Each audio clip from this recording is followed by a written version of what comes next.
बहुत प्यारा सा सावन का कजरी गीत सुनाने जा रही हूँ और आप लोग कजरी का आनंद लीजिएगा। पिया काशी चले अब की सवनवा में, भोले के चरणवा में ना। पिया काशी चले अब की सवनवा में, भोले के चरणवा में ना। काशी नगरी अति पावन, उहाँ रहबे पूरा सावन। काशी नगरी अति पावन, उहाँ रहबे पूरा सावन।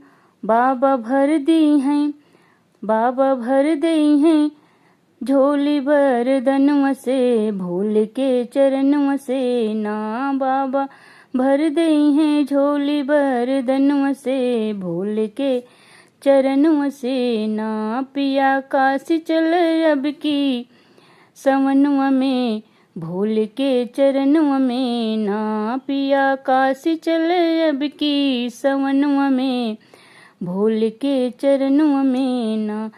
केहू चंदा चढ़ावे, केहू चंदन चढ़ावे, केहू धतूरा चढ़ावे। केहू चंदन चढ़ावे, केहू धतूरा चढ़ावे। केहू भस्मी लगावे बदनवा में, भोले के चरणवा में ना। केहू भस्मी लगावे बदनवा में, भोले के चरणवा में ना। पिया काशी चले अब की सवनवा में, भोले के चरणवा में ना। पिया काशी चले अब की सवनवा में, भोले के चरणवा में ना। भोले बाबा दर भीड़, बेल पाती सब चढ़ावे। भोले बाबा दर भीड़, बेल पाती सब चढ़ावे। बेल पाती सब चढ़ावे। पूज के हूँ जलवा चढ़ावे चली काशी के नगरिया में ना। पिया काशी चले अब की सवनवा में, भोले के चरणवा में ना। केहू जलवा चढ़ावई गगरवा से, भोले के चरणवा में ना। केहू जलवा चढ़ावई गगरवा से, भोले के चरणवा से ना। पिया काशी चले अब की सवनवा में, भोले के चरणवा में ना। पिया काशी चले अब की सवनवा में, भोले के चरणवा में ना।